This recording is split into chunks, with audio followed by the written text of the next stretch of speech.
Yeah, it is another episode of the Autumn Windbags. RJ Clifford, Juan Soto. Let's have some fun today. Las Vegas Raiders, Detroit Lions. Preview, odds, predictions, all the good stuff that you know you love. Beautiful Saturday today. It's a football Saturday. Not a great college football lineup, but, you know, I smell a couple upsets today. You got Francis Ngannou versus Tyson Fury in Saudi Arabia, midday. You watching that? I don't know. I have a baby shower to go to, which is awesome. In case I'm sure a bunch of pregnant / single / women with kids definitely want to watch a hybrid boxer versus MMA fight during a baby shower. Yeah, it's like, who's that guy with the dad bod? I'm like, yeah, that dad bod guy's gonna win. He's gonna kill it. Yeah, you mean that Adonis dude from Nigeria that's built like Schwarzenegger? Yeah, he's getting his ass pounded. No, the dad bod guy's gonna win. Dad bod's gonna ruin him. Yeah, the guy with the crazy pops. I may get it on my phone, but other than that, I don't know. We'll see. Get it on your phone. Have time through alternate means. Right. So it's the rare. So the stars align real quick before we get to the Raider game. The stars align for the old Clifford family. Normally I work so the worst part about my job is that I've become a terrible college football fan because I work every Saturday, and it's a bummer because college football is probably my second favorite sport behind MMA. But this weekend, there's no UFC. The Bruins are home against Deion Sanders in Colorado. Kickoff's at 4:30. That's in Pasadena, so I live in Long Beach, which is like 50 minutes from the Rose Bowl, right? Woodland Hills is about 30 minutes west. I have a Halloween party in Woodland Hills tonight from a coworker that does it every single year. It's a bash. I never get to go.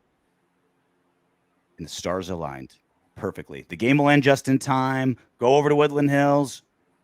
Go out there, got in a hotel room with the wife so you don't have to drive home hammered, maybe get some brunch out there. Raiders play on Monday night, so I don't have to rush home Sunday morning to watch them play. I can just get a nice brunch, just enjoy watching an NFL Sunday without it being like white knuckling a Raider game. You know, I can just enjoy football like a normal human being and then watch the Raiders on Monday Night Football on Monday.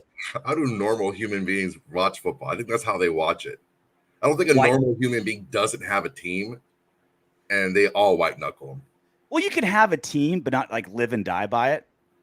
I was on our buddy Steve Cofield's radio show week 3, and he asked me, he's like, isn't it like silly and stupid how much of our happiness is tied to our NFL team? And it like dawned on me because at the time, UCLA was 3-0, BYU was 3-0. I was 2-0 in both of my fantasy football leagues. But because the Raiders were 1-1, I was miserable. Like my football life was as perfect as can be. And because it was so bad, I was miserable. I was like, you're right. Why is that? Why is a man's happiness tied to 53 grown men on a Sunday? I think it starts with like the tribe factor. Like us versus them. That's the first thing, the us versus them thing. But you also have to take a look at media and how just saturated sports media is with football. Yep. It's year round. They have the news cycle locked down every single week of every single month of any Tom, Dick, and Harry can start a YouTube show talking about their favorite team. It's just there's always content, overly saturated, and more so in like just, traditional media, right? Yeah. It's just there's always so much content out there, and there's so many. Just the stories are great because it's basically war. It's war on a field, and nobody gets killed. But that's just kind of like gets our juices flowing. So we put a little bit into it. Maybe sometimes a little bit more than we should, but low stakes war is what it is. Yeah, low stakes war. So a lot to get to. The viewers are starting to filter in, so we'll start the real shit. Where, Jar? The couple main things we'll get to here. Injury report. Jimmy G practiced. It looks like he will be starting. We'll get into injuries for the Lions as well. We'll get into them coming off a complete pounding by the Ravens and how we respond to that. And just like every single game, like, is this the game that Josh McDaniels gets fired? We'll address that as well. First off, Lions are coming off of getting dumped on 38-6 by Baltimore. Raiders got their balls kicked in by the Bears, 30-12. So it's two teams limping into a primetime Monday night game after getting mauled. This feels like one of those games where, like, you're in college and, like, you and your roommate got into a brawl at a bar, and you both kind of, like, bloody noses, beat up, black eyes, and you both have to scatter, and you eventually make it back to your room at, like, 2 in the morning, and you're just sitting there with ice packs, smoking cigarettes, like, drinking whiskey, like, "Oh, man, we got beat up. This is so bad. How are we gonna respond to this?" It feels like that kinda game. Like, 2 games. Yeah, the only difference is the Lions got beat up by like 3 really tough guys, and the Raiders got beat up by like a chick. We got beat up by the chess team captain. Yeah, it's not the same. It's a similar circumstance, but they're not the same. The main difference is your roommate's captain of the wrestling team, but he got beat up by like 4 dudes, and then we're like the foundation of the cheerleading team. We got beat up by another chick. Yeah, the owner of the pool hall, some old lady hit you with a freaking pool cue. That's not the same. It's not the same. Yeah. So like the main difference that we're coming into what's this week's game is they're actually a good team, and it people get blown out for a lot of different reasons. I don't see that they were like out schemed or anything like that. I just think that they got caught flat-footed, and they had a couple of early miscues, and Baltimore jumped all over them. So then the Lions had to change their game plan, and it wasn't what they wanted to do. And the Ravens were ready for it. The Ravens were like, let's get out early, and this is what we're going to do when they change up what they're doing. And they played the perfect game, basically. That's different from not showing up and looking terrible. Brian Hoyering. We Brian Hoyered. The games weren't the same. So this although we're coming in both being beat by a lot, it's not the same. It's not. Well, it's always like how you respond, right? Like you said, whoopings come in the NFL. Great team. Remember in the 2002 when the Raiders went to the Super Bowl, we started out 4-0, and we played the Rams on Monday Night Football, and they were 0-5, and they beat us. And we're just like, and we went on a 4-game losing streak, right? It's how we responded to that 4-game losing streak, and we made it to the Super Bowl, right? We bounced back, and that comes from coaching. Here's Dan Campbell. I love Dan Campbell's sound bites. Ever since he was on Hard Knocks, I just fell in love with the dude. One, he just makes me want to do traps and shoulders every single time I lift, because he's just this, just like the biggest shoulders on earth. But just listening to him talk makes you want to run through a brick wall. So this is Dan Campbell in the immediate post-game presser after the Baltimore Ravens just whooped him 38-6. Listen to him. Sorry for the background music. I pulled it from another video. Listen to him versus Josh McDaniels in a post-game interview. Shame would be if we don't use this to get better for next week and it bleeds over into the Raiders. That would be the ultimate shame. The ultimate shame. Like, all right, we lost. The only thing that can make this worse is if we don't use it to motivate us next week in prime time against the Raiders. Like, that is what I want to hear. Now, I get it that if you're a coach, you don't want to give away too much to the media. You want to keep it in. But players watch those things. Players know what's said in post-game pressers. That's who it should be for. Not for the media, not even for the fans. Oftentimes it's for the owner for your job, right? Josh McDaniels is like, no, just be patient, Mark. We're going to be there. We're getting there. But it's also for your players. You want your players to hear what you say and say, hell yeah, coach. We're pissed. We got embarrassed. Now we're going to be on the most watched game of the week, right? Monday night or Sunday night, one of the two. Primetime game. We're going to make it count. We're going to lick our wounds and be even better. And compare that to Josh McDaniels, who's like, well, it's just got to be patient. We'll be better in all 3 phases of the game. It's just gotta We're close. We're really close. We're right there. Like, this is Dan Campbell's exactly the type of coach the Raiders need. Of course, I want a coach that's brilliant X's and O's with a ton of experience, knows how to staff a team, knows how to use his guys. Like, there's a million things I want out of my head coach. But what the Raiders specifically need is a culture shaker. A guy that's going to say, you know, the last 20 years of losing culture that's developed here, I'm going to drop a nuke on it. And we're going to have a winning culture from here on out. I remember I had this conversation with Ryan McKinnell, our last guest, good friend of mine. And he was saying how in Joe Burrow's rookie year, like he's going to be the man. He's going to do amazing things. He's going to do so good. And I'm like, I don't think so because he plays for the Bengals. Like, I think Joe Burrow's good, but it's one thing to be a good quarterback and play for New England or Pittsburgh or Seattle, like these franchises that, you know, have had a winning tradition for the last few decades. And it's another thing to turn around the Bungles, the laughing stock of the NFL for decades. And Joe Burrow was so good, he did it. Like, if he would have went to all those other franchises I mentioned and been successful, we'd be like, okay, that's a no-brainer, right? He's once in a lifetime first-round pick, and he succeeded in a place where it's easy to succeed. He managed to turn the Bengals around. That is MVP level stuff, to be able to turn the Bengals and take them to a Super Bowl. Now, a lot of other things went his way, right? He got Jamar Chase, and the defense played when, you know, stepped up when they had to, and good synergy with the coach. But he was able to turn the Bengals around. We need the Joe Burrow type of coach for the Raiders, because you're not just coming in and just taking a normal franchise and trying to make it better.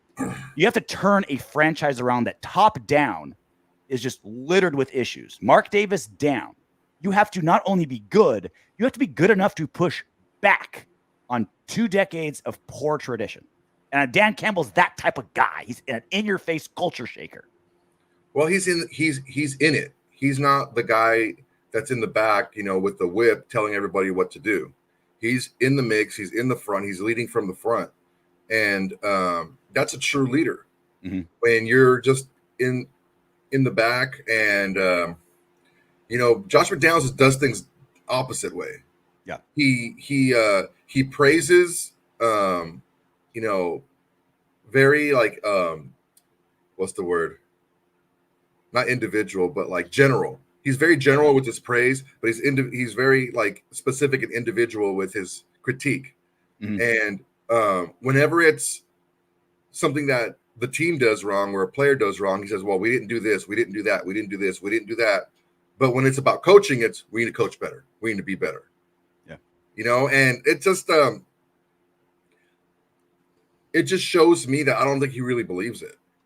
I don't think he really believes that he needs to do any better because, you know, the message doesn't change. It's the same thing every time. It's just like 50 you-knows, and it's, you know, crapping on the players and, oh yeah. And we need to coach better too. You know, so it just doesn't seem like he's really inspiring, you know, that whole monotone, just drudge along. That's for baseball, man. That's when you have 162 games. That's baseball. That's like, hey, you know what? Let's stay level. You know, over time, we're going to have enough evidence and enough. The percentages are going to go our way over time. We don't have that kind of time. We have 17 games. And what we need to do is we need to drop down from the previous game, learn, and then ramp up to the next game. So we're at that fever pitch up top here. We're ready to go. We're ready to eat our own feet. That we're so ready to go on Sundays. But this monotone, well, just keep doing the work and blah, blah, blah. That only works if you have 162 games or 82 games in basketball. If you only have 17 of these things, you got to make sure you ramp up and you get that locker room fired up and ready to go. And that has to come from your leader. That has to come from the guy that's instructing you. That has to come from the guy who's critiquing you. It's great when it comes from your teammates, but it has to come from the leader too. JC Hiles with a good point. Remember, Detroit was patient with Campbell. We are not a patient fan base. This is different. Dan Campbell took over a loser, a complete trash football team. And they started out rough in his first year, but they ramped up. Remember how good they were to close last season? They had like a 7-game win streak or something like that. 8-game win streak. Like patience, he turned that thing around in half a season. Like that's not paid. He turned that thing around super fast, and now they're real. Not I won't say contenders, but like they're a playoff team. No, they're a contender. They're for sure. I believe they're a contender.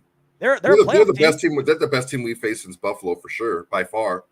And so, and he was, and the difference is Josh McDaniels took over a playoff team, and it's been progressively worse. They went to the playoffs, bad year last year, and even worse offense this season.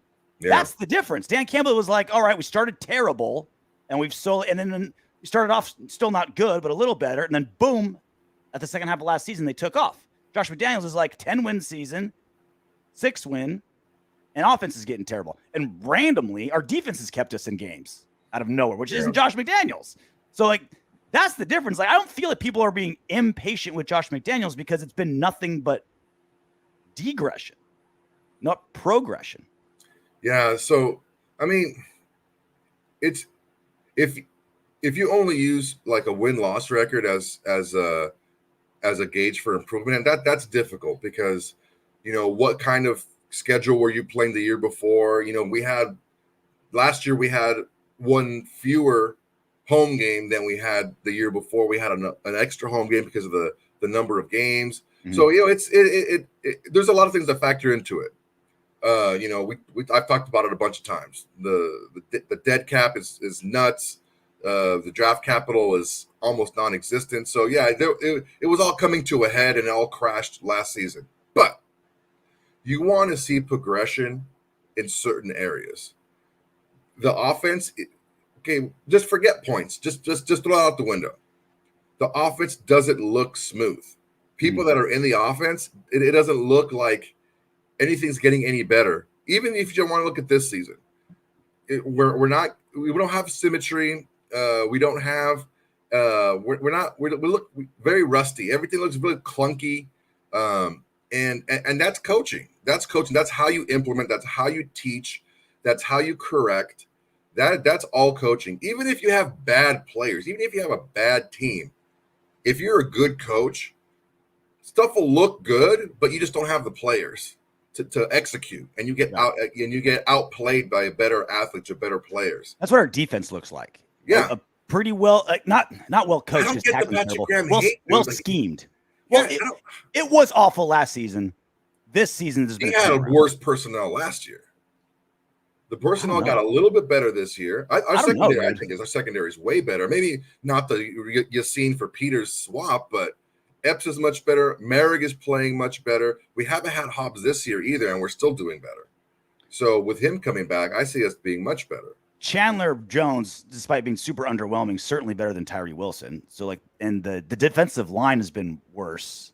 I mean, we can nitpick all day long, but I stand by last season wasn't great for Patrick Graham. This season, I've been very impressed. It's much better. I mean, they've been fundamentally bad, but schemed well. You know what I mean? Well, yeah, you lose a starter on your defensive line in Chandler Jones, who was one of the guys you were counting on to really make the entire defense go. So yeah, the defensive line is not going to be as good, but it's not like a super liability. Maybe up the middle tackling wise, I could say that. But yeah, I think Patrick Graham, with what he has, I think he's doing a really good job. I think that he's outperformed his talent on that side of the ball for sure. I mean, up to and maybe more so than Josh McDaniels has underperformed with the talent he has on his side of the ball. Last year we were Paul Gunther bad on defense. Yeah, the personnel was trash, but we shouldn't be bottom 3 in every major stat. This season, we're still bad. Let's not over exaggerate it. It's still below average on everything, but it's better than our personnel, and that's credit to Patrick Graham. All right, back to the offense. Raiders, 16 points per game average, 30th in the NFL. Passing offense, 74.7 rating, 30th in the NFL. Doesn't matter who's throwing the ball. We're going to throw. Consistent. We're throwing picks, right? 12 interceptions. That's the most in the NFL. 12 in 7 games, man. 12, 7 games. 3 different quarterbacks. Davante Adams, under 60 yards receiving in 3 straight games. You just did a video on Davante Adams, that interview he did with Rich Eisen. He's not going anywhere. 1, because the cap hit. It's going to be like a $50 million hit. It's not happening. 2, he wants to be there. And I think he's willing to give this a shot. And he's also a realist. I think he understands the cap hit too. So he's like, look, I'm not going anywhere. I need to make the best of it, but I'm not going to BS. I'm not going to pretend it's all roses and, hugs and kisses around here. Yeah. Yeah. Like this, I am an elite athlete in my prime, a prime window that's closing. right? He hasn't lost a step, but he's at the age where every single season he'll be a little less of the physical, little of the physicality slowly goes away every single season. When you're going up against athletes that twitchy, any drop off is going to be huge. Yep. Especially at that, when you're the elite of the elite of the elite, a 5% drop looks much bigger because you're the.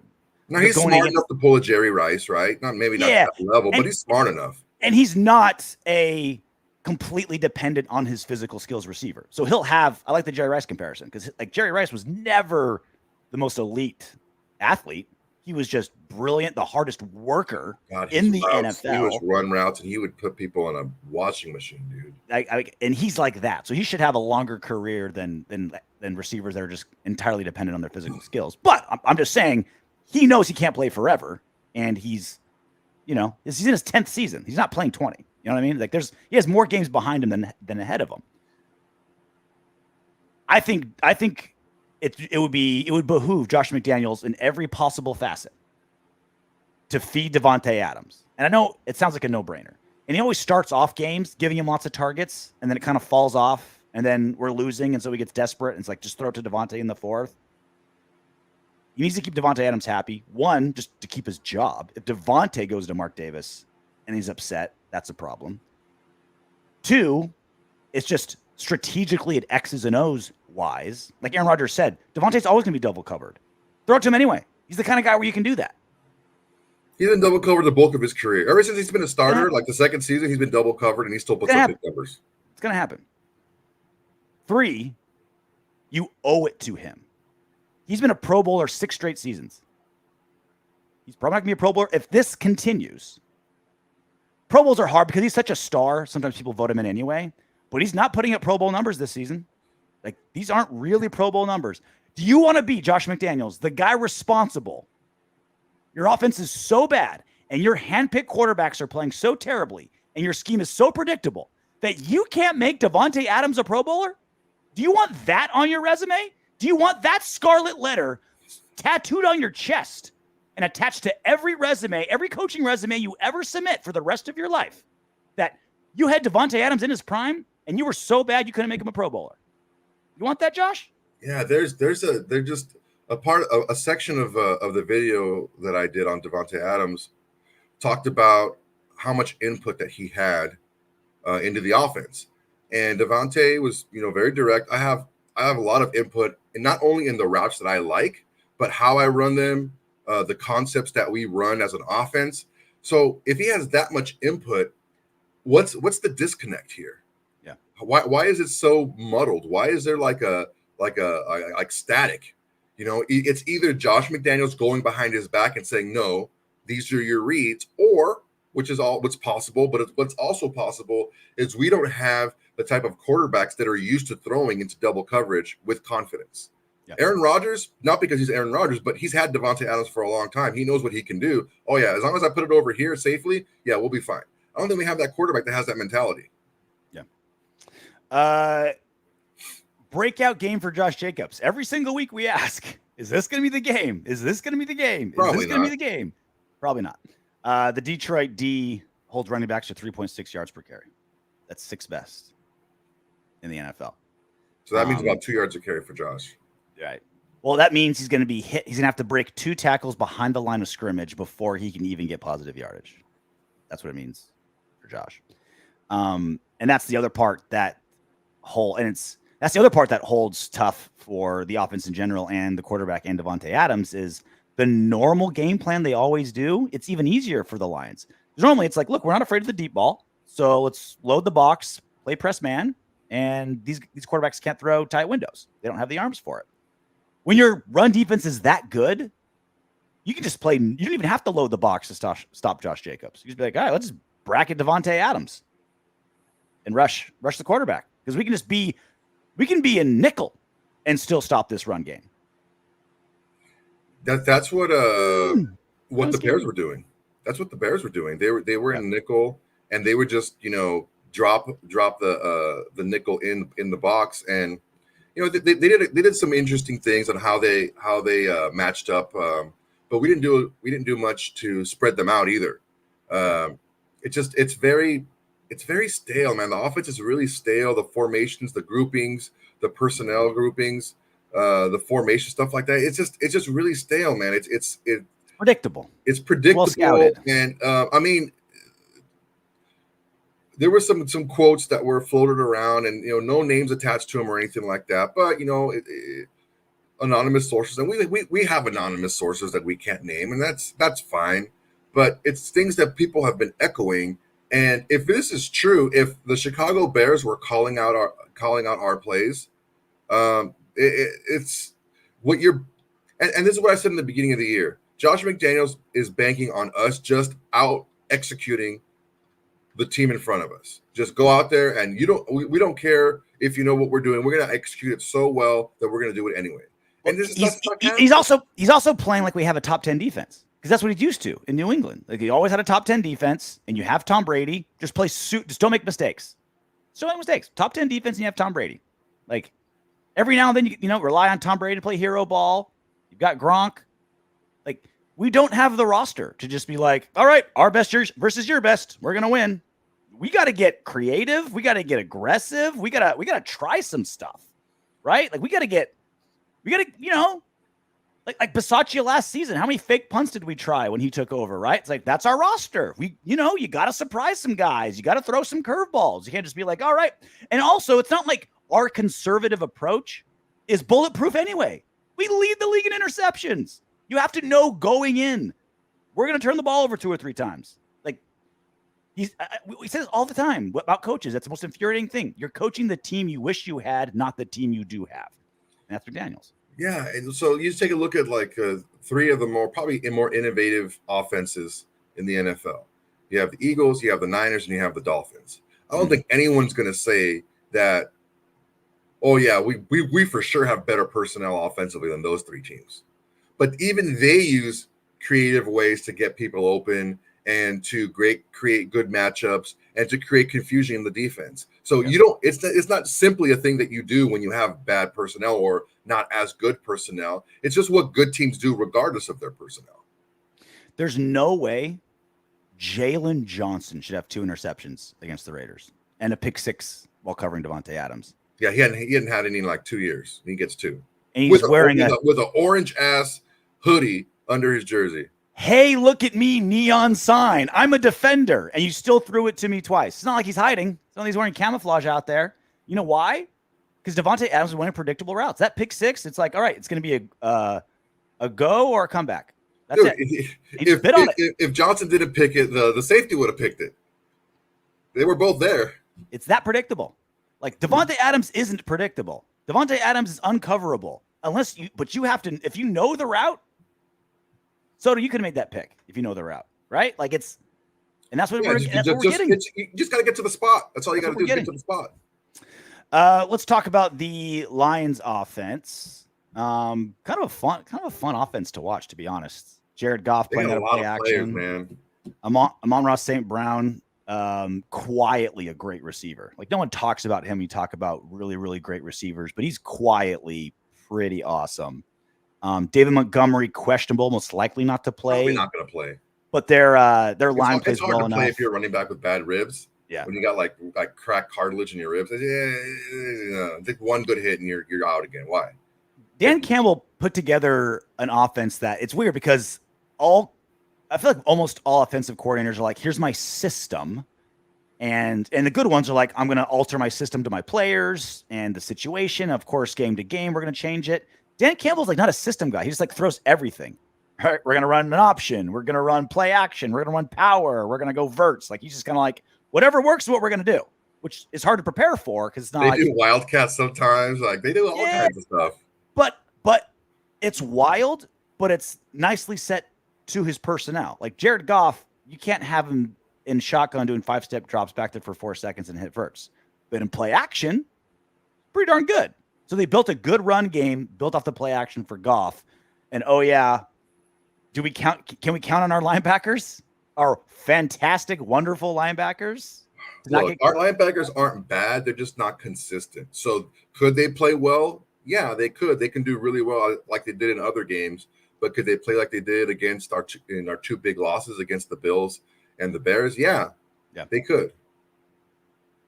I mean, one of the reasons why I think we're going to get that's not kicked out of us is because we're playing an animal, and normally we're not very good. Again, we beat the Broncos, but Bears beat us. Bills beat us. The Lions now, like, I don't know, man. Luckily, we have Giants and then Jets, so those are inanimate objects, right? Dolphins after that. That's not good. Yeah, there's some animals that are going to take us. Let's see who else we play. Vikings. Then we play the Chiefs twice. The Colts. That's going to be rough. Yep, Colts is going to be rough. Yeah, that's another animal. But we did the Broncos again at the end of the year, so hopefully, guaranteed wins. You know what? If we're like at like 4 wins or 5 wins or something like that in the last game, I hope he doesn't pull a Gruden and try to win the game for no reason, and we lose out on Nick Bosa. I've had this conversation with multiple people, and I disagree. The difference of one game to the ability to crap on all of my Broncos friends and say, yeah, we're not good. We don't like our coach. We're wasting the prime of some good players, but we own your asses. We own you. 4 straight seasons you can't beat us. At home, at away, bring in Russell Wilson, bring in Sean Payton. Doesn't matter. That is worth to me 1 or 2 spots in a draft to be able to keep that going with my Bronco friends. When it's this top heavy quarterback wise? Yep. Absolutely. I mean, look, I freely admit, and I've said it, I mean, you guys can roll tape back to last season and before last season. This draft class for quarterbacks is probably one of the best we've seen in 20, 25 years. And it's not hyperbole. There's like a lot of high-end talent that are better than anyone who came out last season. So probably 5 or 6 guys. And as long as we're in that top 5 or 6, I think we're in the line to get a pretty good little player. That's what I like to see. So moving on to the injury report. Spoiler alert, we kind of buried the lead a little bit. Jimmy Garoppolo, full participant. And Josh McDaniels said, right, if Jimmy G's healthy, he will be the starter. We are the one franchise in football that kind of get excited when our quarterback, when our QB1 can't play, because you're forcing Josh McDaniels to be like interesting and do something creative by playing Farva. Marcus Peters limited, Tyler Hall full, which is good. The scary one, Daniel Carlson, that groin injury. I had him in fantasy. I dropped him. I mean, that groin injury's a big deal. He didn't participate. Now, because he's a kicker, not participation versus limited or whatever isn't quite as big, but he may not play. And if he does, he may not play well. That's definitely something to follow. And other than David Montgomery, the Lions are pretty healthy. Yeah, and they have Jahmyr Gibbs, who's, he's not like Montgomery's anything special. Montgomery's a good runner for what they do. He can run between the tackles really well. He's a good, short yardage, and despite not being that big, he's a powerful runner. He's good at short yardage. He's good at the goal line, and he's versatile. He's quick, and he can do a lot of things. Jahmyr Gibbs can do that. I don't know if he's as good running on inside, because the Lions can do both. The Lions will smash mouth you up the middle, and they'll get you in the perimeter too. So I don't know if Jahmyr Gibbs is exactly that. So it may make their running game a little more predictable, but I don't know that it's going to harm it very much. Defensively, Aiden scares me, as he should. He's all over the place. He's their max. He's their like poor man's Max, because he's like good pressures, hustle dude. I'm not just saying it because they're both white boys, but he's like he's a poor man's version of Max Crosby, but playing on a better defense. He's got more around him. That's why his stats are good. But he does everything. He intercepts screen passes and all that stuff. Like he's been doing that stuff since last year. And it's when the last time we faced a front this physical was against Buffalo, and we couldn't get anything done.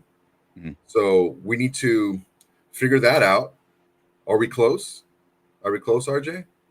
Are we right there? Are we close? We just got to execute in all 3 phases of the game. I don't know. I don't know. Just gotta execute on 3 phases of the game. It's we just just got to coach better and play better. Just got to execute. That's going to be a big thing. If we can neutralize, and we're not going to be able to stop them because they have too many good players on their defensive front. But if we can neutralize enough for us to be able to move the ball, then I think we have a chance. If we're doing 3 and outs and this and that, our defense is going to break down, and the Lions' offense is explosive enough to be able to put up points quickly, where it completely changes what you wanted to do, and then that's when you have problems. Now, Amon-Ra St. Brown, he's one of the rare guys that went to a big time program and actually got better in the pros than he was in college. Now, he was good in college. He was good at USC. He was good, but he wasn't this good. And, usually you see a guy that went to a smaller school, he wasn't really known, wasn't really seen. He goes to the NFL and blows up. This is a guy who went to a big time program, goes to the pros, and they're using him a lot differently than they did at USC. He runs reverses, he does screens, he goes deep, he does it all. And if we can't possess the ball and we can't, make those field goals into touchdowns, it can be an avalanche. It can be like a snowball effect, and it's just going to get worse and worse as the game goes along. Jared Goff, he's probably the third best quarterback we've played this season. Herbert, Josh Allen. Yeah, probably. Which is kind of crazy to think. I mean, he's doing really good, man. He might be up maybe 2. Who knows? I'm telling you, man, Campbell's using him.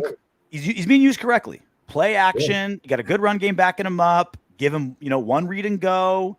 If you need to pass, if you need to go 4 wide, he can do it, right? It's not, you don't want to make it your offense, make it predictable, but he can do that if you need to. But they're just using him really well.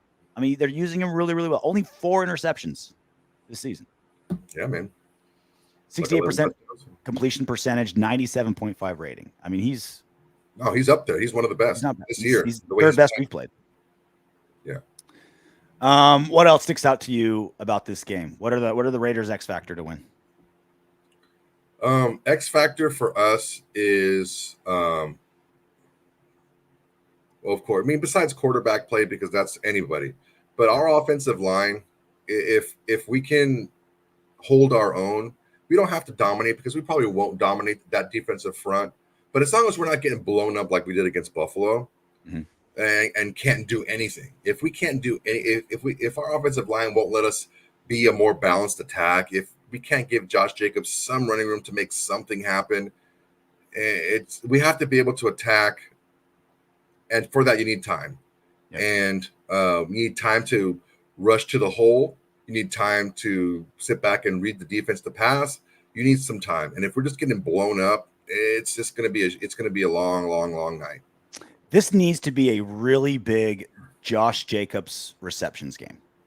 I think that's the key. Because they can basically stop our run in nickel. They're going to be bracketing Davante Adams. Teams are starting to get a little smarter with Jacoby Myers, with how good he really is, especially when it's everyone's paying attention to the other side of the field, as they should with Davante. It gets cleared out, man. Those linebackers, they're playing under routes, they're worried about our good receivers. This is a Josh Jacobs type game. Just wriggle out of the backfield, get some open space, right? So you're not getting hit behind the line of scrimmage, right? Get the ball. You got 5 yards before you see somebody. Jacobs can pick you up, make 2 or 3 guys miss, and pick up 5, 7, 10 yards consistently. I think this is that kind of game. It's that kind of game where you don't have to hold the ball for too long, clear things out, Josh wriggle out. What linebackers do they have that can cover him? They can cover Josh Jacobs man to man. One of the things that you have to look at, though, is we don't really run those clear out type of routes. All the routes we run are so close that once Josh Jacobs catches the ball, he has to make 2 or 3 guys miss to get any yardage. Yeah. So we have to be able to, that's why I said attack. We have to be able to attack. If we're just kind of dinking and dunking, it's just not going to work. None of that's going to work. Well, it's not clear out routes because they're going deep, but we'll have routes run one direction. I think that's where Josh Jacobs got most of his yak, was yards after catch, was when we would go a dig route and over and a clear out, and then Josh Jacobs comes out on the other side, right? That's where I've seen him get most of his yards. So I think that should be more just desperation dump off. If nothing works out, dump off. That needs to be more of the game plan. He loves Josh McDaniels loves clear out routes. That's all Hunter Renfrow does, right? It's just clear guys out. Just make the clear out one side of the field and have Josh Jacobs bump out the other end. I love the linebacker name, Jack Campbell.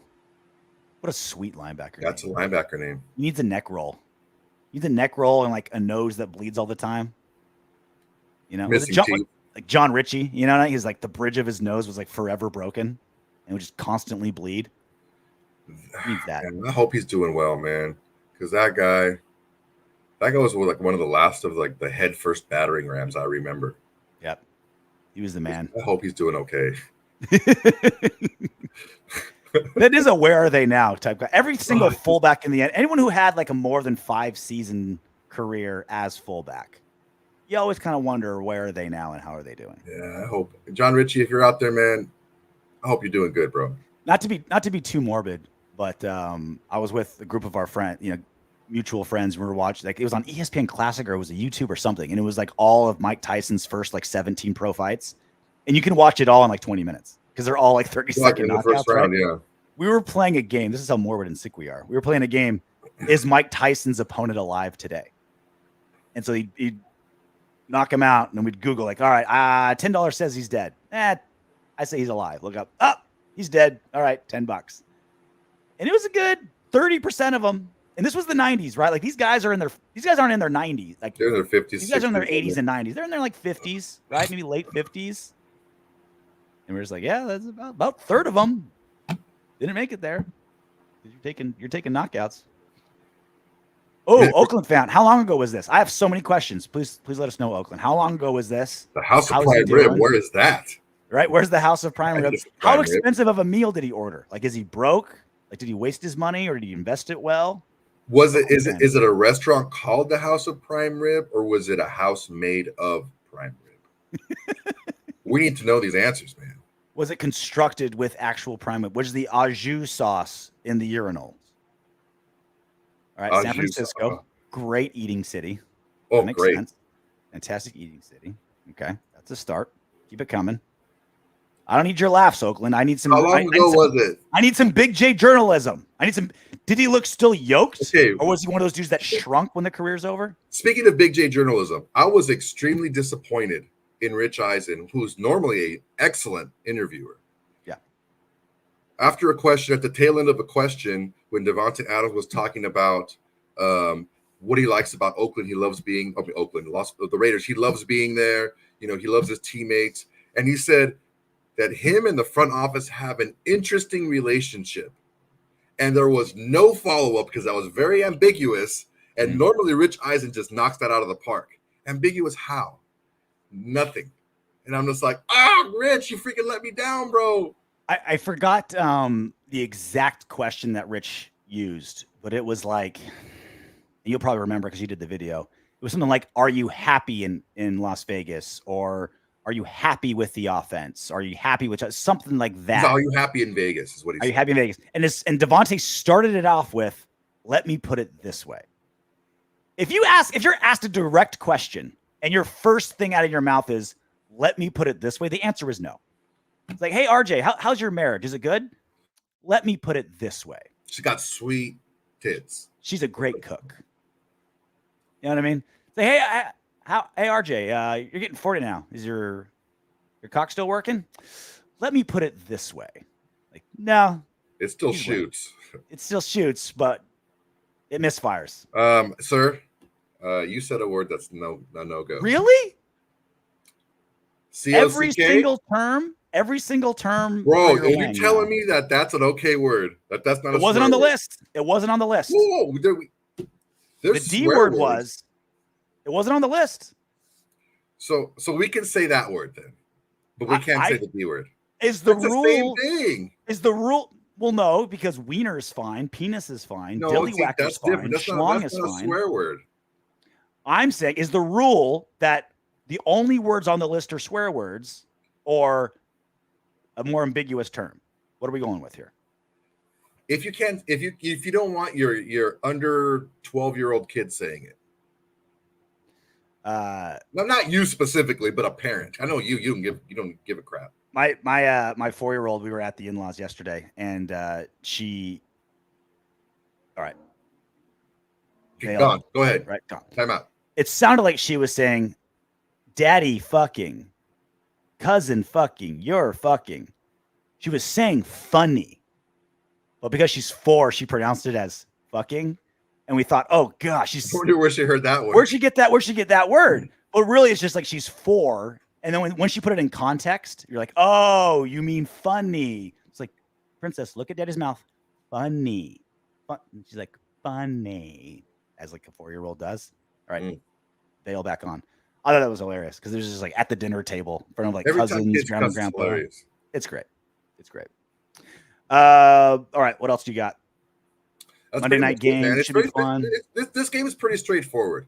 Yep. If we come out and if we come out flat and we don't come out physical, we're just gonna get steamrolled because they're physical and talented and well coached. If we come out and don't match their physicality, we don't match their energy, it's gonna be a quick game. I think this is a big game for our linebackers to step up because, like you mentioned, they're streaky. They're streaky, right? If they play well, right? If they can play the run and the play action, cover the tight end, I think defensively we can keep them minimal, right? Keep them to 20, 22, something like that. If the linebackers play well, not biting on the play action, but still playing the run well, right? Cover the tight end. I think defensively we can hang in there a little bit. And then offensively, like I mentioned, I think it needs to be a big Josh Jacobs receptions game. Like he needs like 10 targets this game. Have him do the ball. Because we're actually not bad at moving the ball. The offense, we're just terrible in the red zone and terrible with points and extremely conservative at the times we shouldn't be.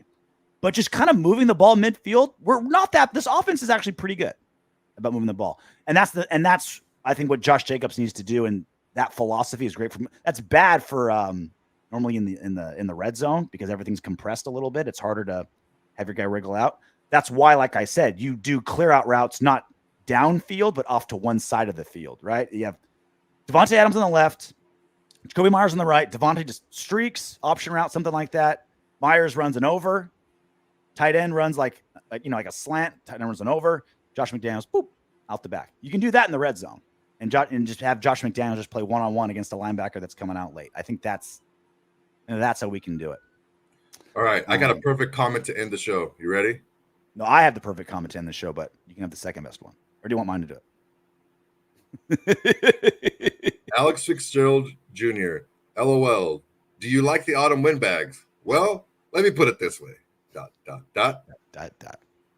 Who would have it any other way? RJ, do you take Victoria to be your wife from now or until death do you part, for as long as you both shall live? Let me put it this way. That's a no. She would have killed you. She would have stabbed you right in the eyeball if you would have said that. Doctor, just give it to me straight. Do I have colon cancer? Let me put it this way. You don't not have colon cancer. You're at the pearly gates. What's the guy's name? David? Angel David? The pearly gates? Who's guarding the pearly gates? I don't know. I missed Peter, that. Paul, Mary, I don't know. Paul and Mary. Am I getting in? Put it this way. Let me put it this way. You're in the front row of people who are on this side of the gate. So again, we'll see you guys post game on Monday. We'll be there. The trade deadline again is the next day, Tuesday. So there's a good chance something big-ish happens, looking like a Hunter Renfrow move potentially between now and then. We will keep you abreast at that point. Enjoy college football today. Enjoy Sunday, just enjoying NFL football without worrying about Josh McDaniels, worrying about the Raiders. St. Peter. Thank you, Blake. Appreciate it. St. Peter. I said Peter. One of the names I said. But I'll leave you guys with this. I get the rare time I get to go to a UCLA game, tailgate. Very rare time. I'm going to come fully loaded. This thing's been sitting in my garage because I haven't been able to use it for a while. But I'm very excited. Going all out. Is it spilling? It's getting foamy. Hold on. Bring you down. I remember.